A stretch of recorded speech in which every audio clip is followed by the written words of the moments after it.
Hello, welcome to Wine and Real Estate. Bonjour tout le monde. Bienvenue à Vin et Immobilier.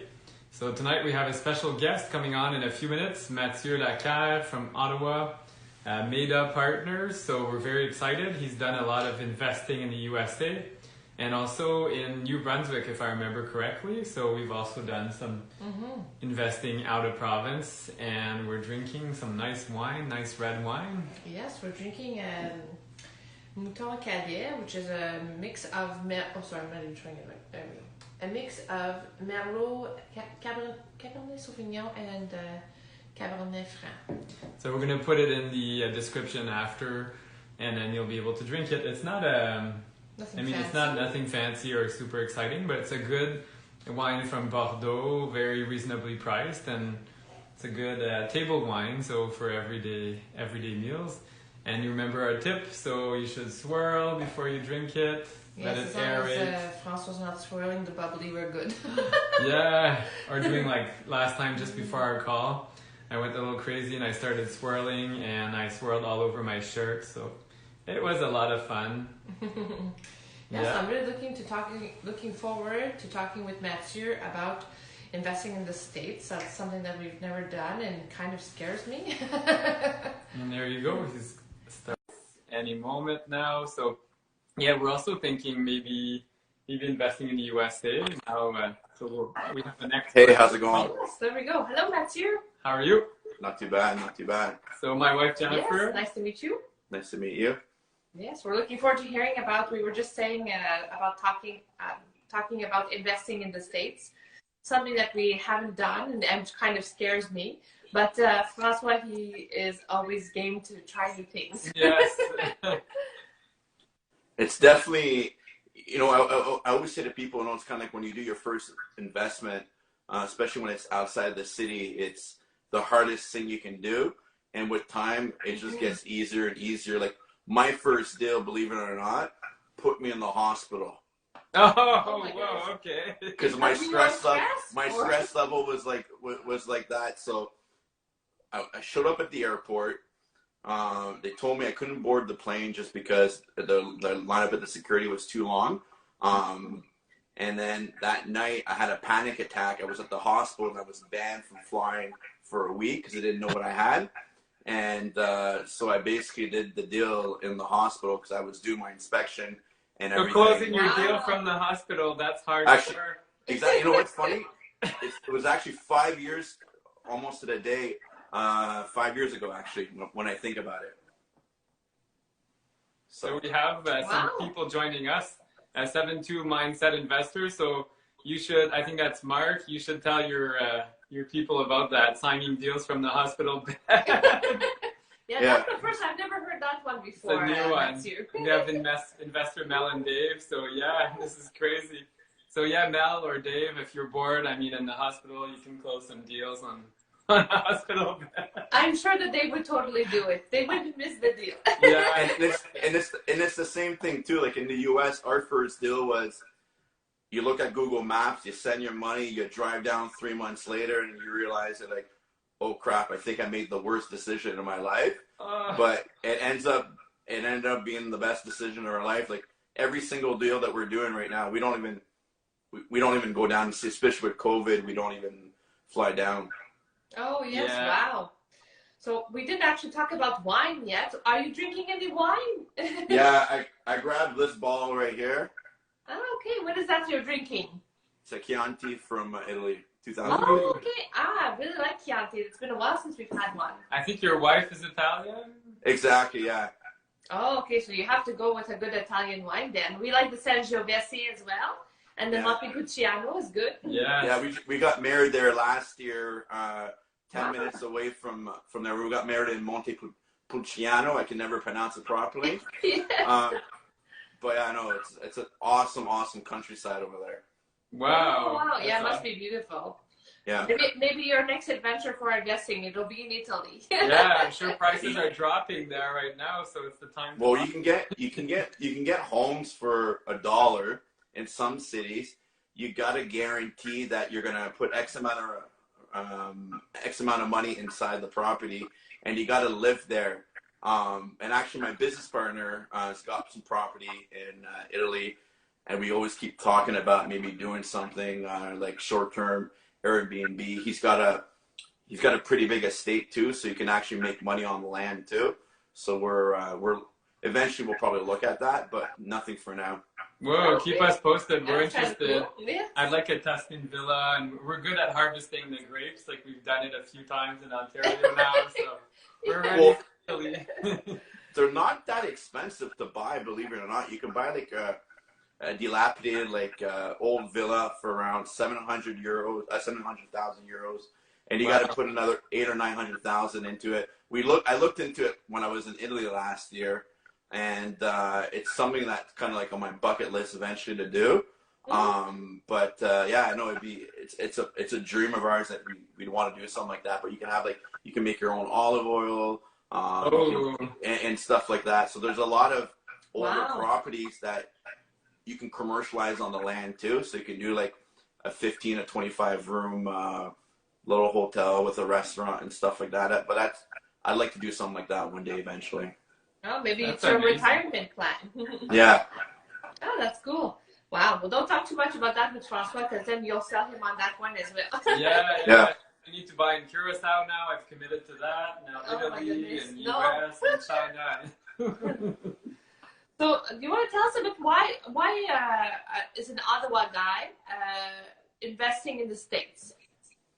I kind of fell into real estate by accident in Ottawa. I was buying townhouses, and then I hit a hard time in my career where I had a big drop in salary, and I started looking at what can I start, bringing in income through multiple streams of income. And I realized, you know what? I had a business under my nose. I never ran it as a business. I ran it as my retirement fund. I didn't care if I was cash flowing $100, $200 a month. And I just wanted my mortgage my pay down, and also having my appreciation. Like the wrong strategies to get into real estate. And then I decided, let me try New Brunswick. And we started doing quite a bit of work in New Brunswick. We had at one point around 17, 18 doors in New Brunswick in less than 7 months. And then shifted my focus to the States.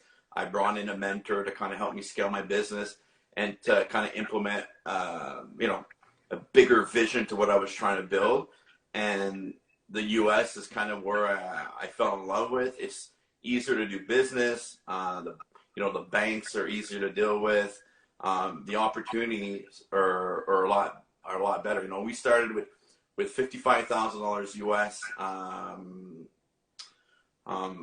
5-6 years ago, and we're doing on average we're closing another property in a couple of weeks here, but we're doing on average 12 to 15 transactions a year now, and I wouldn't have been able to do what I was able to do in Canada, So that's why we scaled in the U.S. We're actually launching a couple different brands and so forth to help us. We're changing a little bit the direction of the business. Especially, I've been doing this full time since February, so we're excited. COVID was scary a little bit for us in the U.S. It wasn't like Ottawa where residential construction didn't come to a stop. We had 3 months where we had I think 9 or 10 projects doing nothing. Oh, that hurts. Yeah, here it kind of slowed and then went back to normal. Exactly. It barely slowed. Yeah, more like actually it probably sped up. Yeah, where's the wine? We're hiding it. Right here, Mike. Yeah. Join us for some wine. Yes. Sorry, that's what somebody just wrote. Yes. Yeah. So, okay, so that's really interesting. So, you were investing. Do you still invest in New Brunswick as well? I have one property. It's one thing that I realized in New Brunswick. Like putting a piece of drywall up in New Brunswick or putting a piece of drywall in different markets. You gotta look at how much return you can get. I just don't find the rents are strong enough to support a lot of renovations. One thing I learned about New Brunswick is you work on East Coast time. So things are extremely, extremely slow.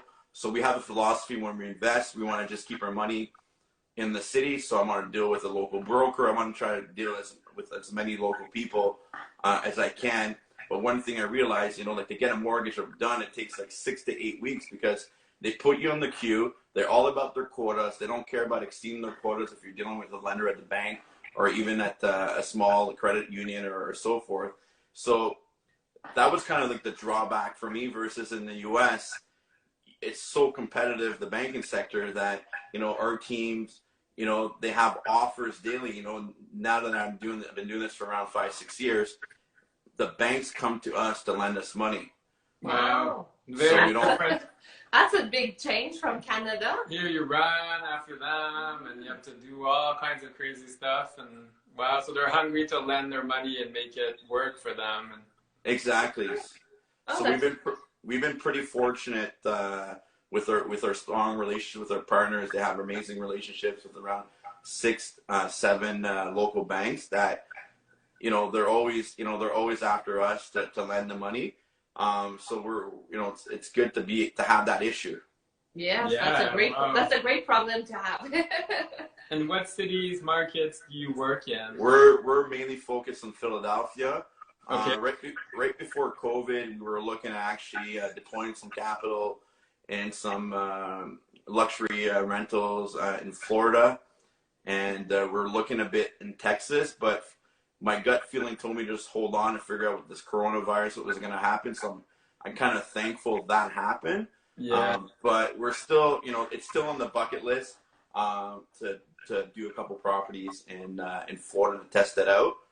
The beauty too is that some Canadian banks will lend on pretty much the same terms in Florida. So we're pretty happy that we found a couple lenders that will help us out with our goals down there too in Canada.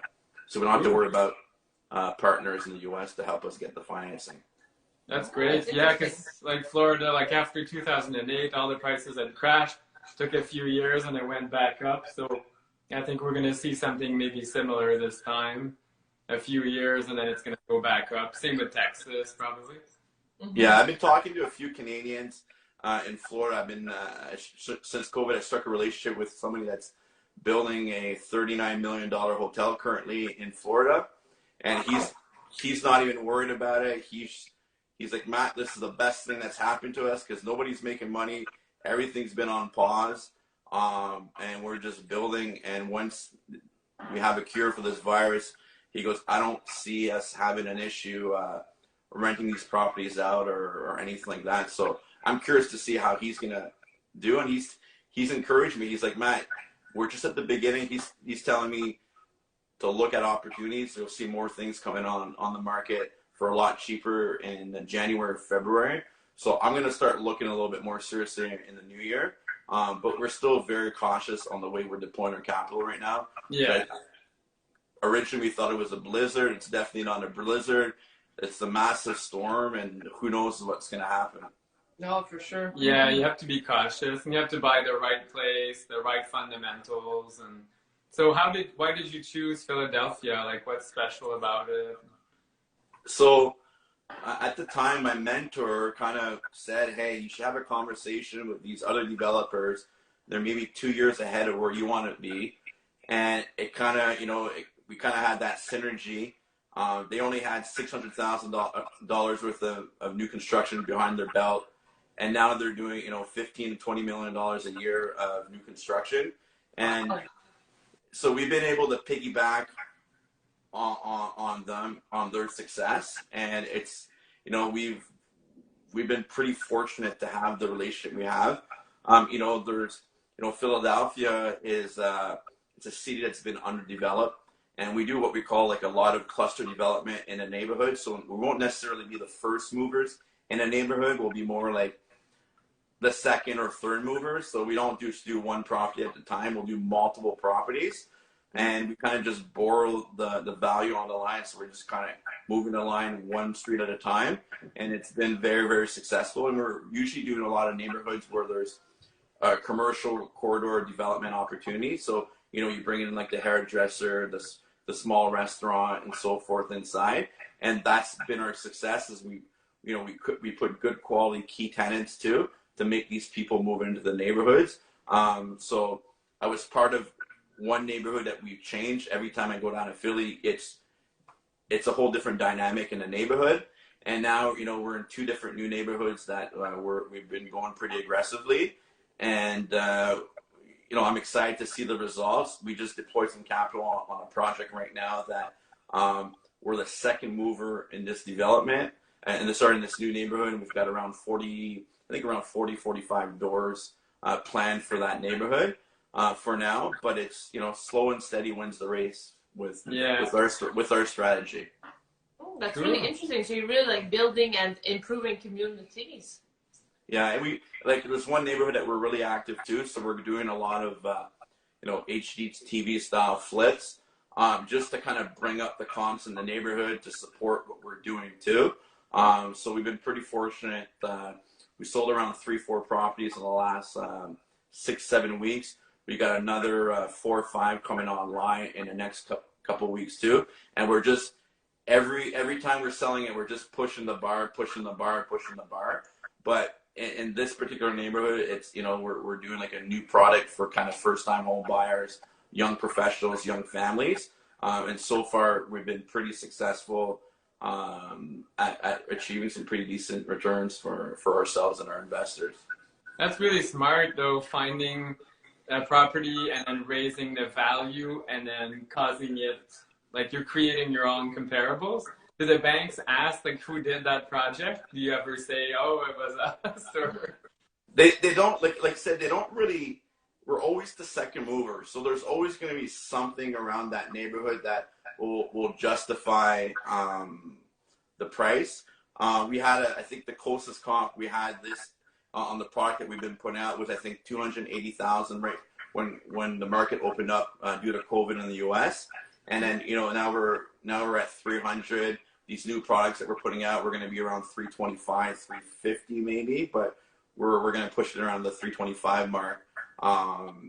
So COVID was good for us, and actually our numbers are going to be actually stronger just because the market can support it right now. A lot of people that were renting, that were scared of being first-time home buyers in the market that we're in, are now buying homes. So that's an advantage for us, and it's a very desirable neighborhood that we're in too. So we're pretty we're pretty excited about that.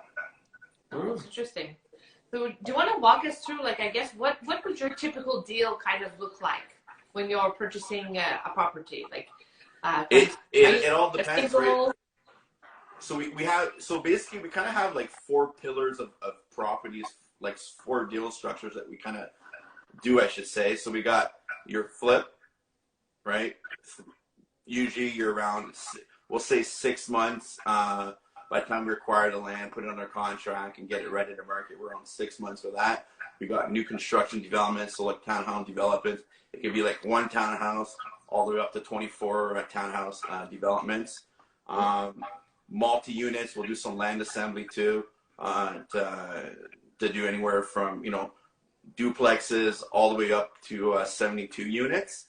And then we also do what we call a shovel-ready project, where this is pretty friggin' amazing. So sometimes we'll actually sell a project without even building it.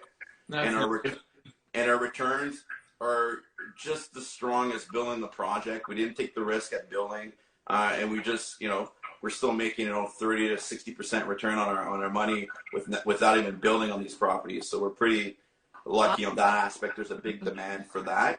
A lot of smaller developers that do like 2-3 deals a year like to buy that type of product in Philadelphia, just because they'll save time and energy with the permits, the plans, the architectural, and everything. So we've been pretty fortunate to carve out ourselves a little niche on selling projects like that too. Oh wow, that's so interesting. And how do you get involved? Like, are you looking for money partners or what? So we're just started growing. So we had friends and family that were investing with us. We're starting a couple new structures right now, where we want to bring in more partners to grow this. We want to do around 8 to 10 million next year, 12 million. That's the goal. We're also partnering up with a new firm out of Toronto, and this is actually pretty interesting. So if you're like a small business owner and you have your own corporation, instead of putting your money in RRSPs, you can actually create your own personal pension plan. It's recognized in the US and it's recognized in Canada. So you can grow your investment with paying zero capital gains. So it's something that we're going to be partnering up with a firm in Toronto that takes care of that for the wealthy families and so forth. So we're pretty excited on that aspect, how things are going. But yeah, we're definitely looking for people to join with us, joint ventures. We're always, when we partner with people, we always put our own money with our investors too, just so that people understand that, they're not just writing us a blank check. We got some money to lose also on the deals. Yeah. You have some skin in the game. Exactly. Especially the lenders, the banks like to see that you have some of your own cash in the deal. So. Yeah, but see, look, in the U.S. it's kind of weird because it's not like Canada, you got to worry about your 30-40% loan to value on this type of stuff. We get some more favorable terms. So sometimes it's interesting to see what you can get out of that too. Wow. Yeah, because there's some programs right now.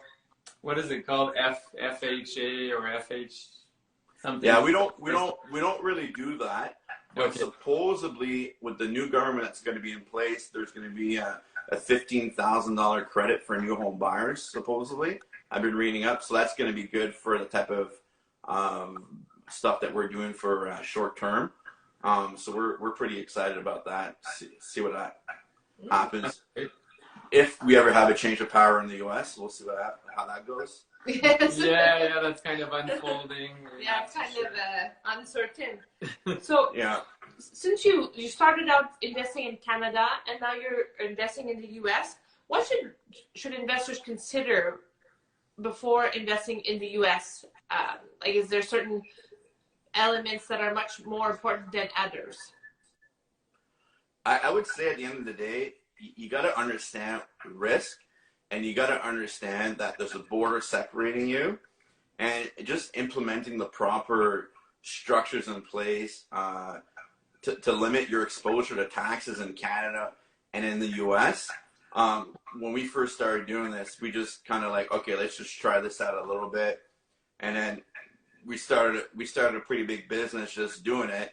We're actually just finalizing our new structure right now with our team in the U.S. So we're going to get less of exposure to the taxman in Canada and less exposure in the U.S. also as being foreigners. But I think at the end of the day, people are worried about the double taxation. It's never been an issue with us, but our new system that we're implementing, we're going to be able to pay less taxes and actually scale our business by probably 8 to 10% more a year just by fixing our structure right now. So we're pretty excited to start that too on January 1st. Yeah, I didn't think about that. So I guess you would have to pay income tax, I guess, in both countries. That's how it works? Exactly. Exactly. I'm not a tax expert. I don't understand taxes. I let my tax guys take care of that. But the good thing about the Canadian-U.S. tax treaty is that, let's say you pay the taxes in the U.S., it's recognized in Canada. So people are always like, oh, you're always paying double taxes. You're not, because it's recognized in the U.S.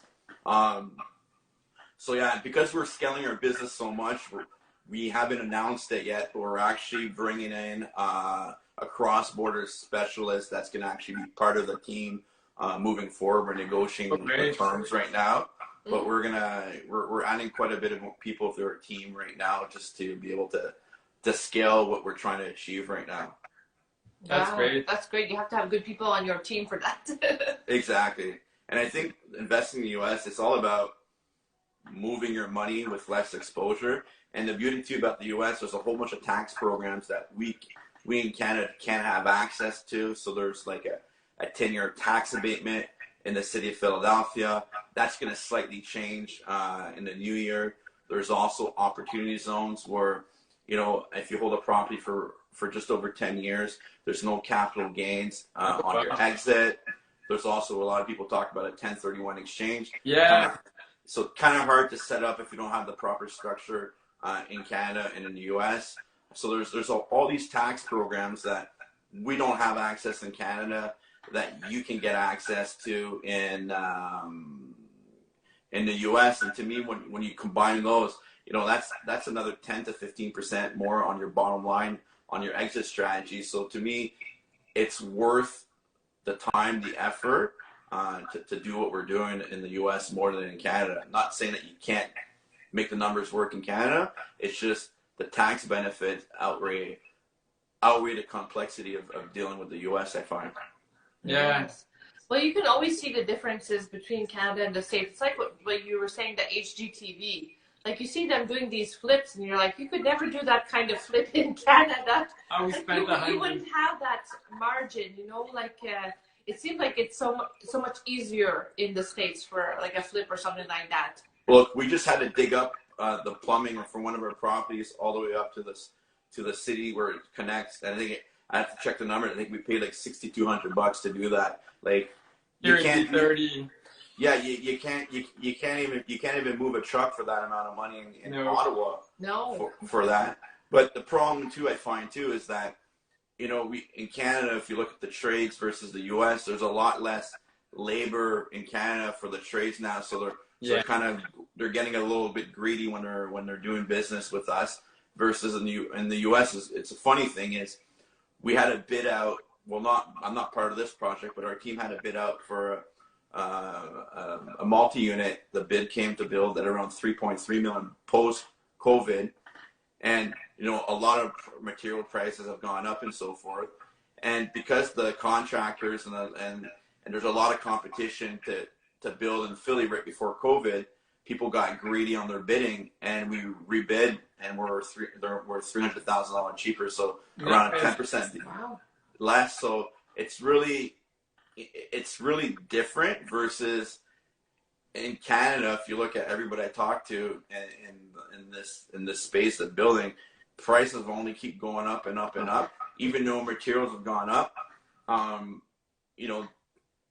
The trades, they want the business. They want to create that relationship. They're like, okay, if these guys can keep feeding us a lot of business, we'll treat them right, and then vice versa. So we've been pretty fortunate about that.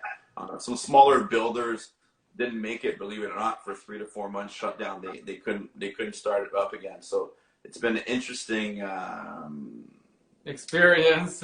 Exactly. Yeah. Wow. Mm-hmm. Oh, wow. Amazing. Here, some of them have shut down, but they just decided to retire, because that's one thing as well. We have an aging population. A lot of our laborers are older, so they just saw an opportunity to retire, and then they took all that extra potential business and pool of expertise with them. So I understand them, but it's still making it tough. Like, give you an example, we had when I first did my first deal, I remember I was getting pictures of them pouring a foundation on Christmas Day, and I'm like, guys, I don't care. It doesn't need to be done. They wanted to work during the holidays. Wow. Like, they don't stop. Like, a lot of our trades right now, because we have so many projects, they're working on the Saturdays, they're working on the Sundays. So we're pretty fortunate. Here, it's like they don't care. Yeah. So I was building a store on Bank Street in Ottawa 10 years ago, and we had 3 hours of electrical work, and we used the GC for it, and the electrician was like, oh, I'm done at 12 o'clock. And I'm like, what do you mean you're done at 12? There's like nothing left. He's like, no, talk to my union. I'm gone for the day. I can't even finish. So, like, the guy was running almost a day late, and we had to wait for the Monday for them to complete the job. Like, in the U.S., it's a whole nother ball game. It's a whole different ball game. Yes, that's so crazy, because it's so true. Like, on construction site, you won't see anybody at 3 o'clock on a Friday. They're all gone. They're gone. Yeah. I've seen some people on Saturdays lately because they're just before the snow. Yes. So I think they're like squeezing in a few extra things. Yes. And like Quebec construction holidays, they're the 2 best weeks during summer to build, and that's when they take off. So yeah, it's like we got a lot of snow, so we got to prepare. Absolutely, yeah. So and look, in our cost too, another thing too, like why we like the U.S., like our cost of building is around a $117 to $129 a square foot. Wow. it's not, and that's not really cutting corners. It depends on the type of the product we're putting out on. But for new construction, like you can't beat those numbers. Wow. And there's always enough profit margin. If you can't sell the property, there's enough skin in the game that we can just refinance the property and still put a tenant inside and get the majority of our capital back, if not all of it, for an exit too. So that's one of the main reasons why we enjoy that too. Wow, that's amazing. So you said you're scaling up. What do you see happening in 2021? I think opportunities. I think we're going to see a lot of people that are affected that have too much exposure to the commercial real estate that are going to have to liquidate their other assets in the residential. Mm-hmm. So I see a little bit of that shift happening. But who knows? Like it's such a tough one where I'm crossing my fingers. There's no more shutdown, right? Especially with the new government taking over in the U.S. I think they're going to be a little bit more conservative on that. So if there's another outbreak, I'm sure we're going to get affected also for our business. But knock on wood that nothing's going to affect us again. And hopefully they're better prepared. They learned the first time. Construction needs to go on. I mean, people need places to live. I know we don't have, I'm sure in the States it's similar to massive immigration, but there's still people moving in. We have some of our tenants, they're newcomers, and they arrived during COVID. And I mean, things are still happening. People are still crossing borders. So hopefully the government sees that and is able to make some smart plans. Well, in Pennsylvania, when the governor shut construction, it was only for essential services. So hospitals and highways were kind of like the only two types of construction sites going, versus everything else was standstill, nothing. Wow. Oh, really? That's so different from here. Exactly. Yeah, I live in a new development. They didn't even feel the shutdown. They were kept building and building and building. Yes. They just put a few COVID signs up and said to social distance. Exactly. Keep building. Keep building. Yeah, for sure. So Mathieu, if you had to start over again, what would you do differently?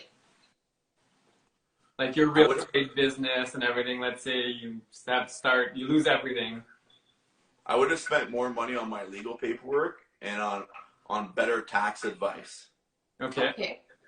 Because you kind of end up getting a bit in the bud, like we say. Exactly. Like, look, today I just got off the phone on. I'm looking at creating a new investment vehicle and fund, and like just to explore it. It's $25,000 Canadian just to explore if it's doable, this new structure that we want to do. So if I would have been a little bit smarter and invested an extra $10,000-$15,000 more to do it, I think I'd be a little bit ahead of the game in terms of scaling my business. But the one thing to keep in mind, I find, is when we all start in real estate, we always think that me, myself, and we can do it by ourselves. We don't need anybody. And then at the end of the day, I think we're our biggest enemy when it comes to real estate. If you just pick the right people, the right team, you can just scale. I'd rather have 30 different pieces of a pie than to have 3 pies. You know, you're exposed to less risk, and that's kind of like the way we kind of look at it now, is that when I switched my business model, partnering up with people, like I was able to, do 2 to 3 deals a year to doing, 10, 12 deals minimum a year now. And next year we're going to double the amount of transactions we're involved with. So we're pretty excited about that stuff too. And you learn so much from your partners. Like they bring in wisdom and knowledge and expertise and their own network as well. So like just talking to you, we learned all kinds of things. And so networking is so important and growing. Absolutely. Like one of my partners, he's done some land development in Dubai and Kazakhstan. He's also was the risk analyst for GSK Pharmaceuticals for North American operations. So he's a compliance guy, a risk guy. So he's kind of, he when he presents the numbers, they're always on the low end. They're always conservative. So we're always, I like that about him. I'm not as conservative when I was doing my numbers, and he's kind of like the balance in the relationship. Like you let them do what they have to do, and you go from there.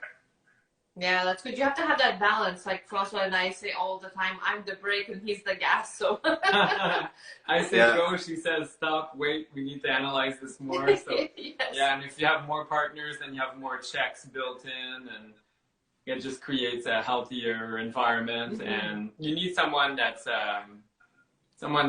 got the vision and everything, but you also need someone that maybe has more like caution. Yes, and like you said, if you have only 3 pies by yourself, if one of those pies don't work out, then you're kind of in a pinch.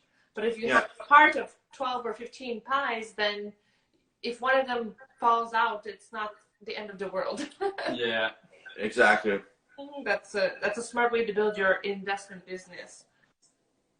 So you said that, Francois said that you have some events that are coming that you're hosting soon. Would you like to talk about that? So I just did a live investors tour in Philadelphia on Saturday.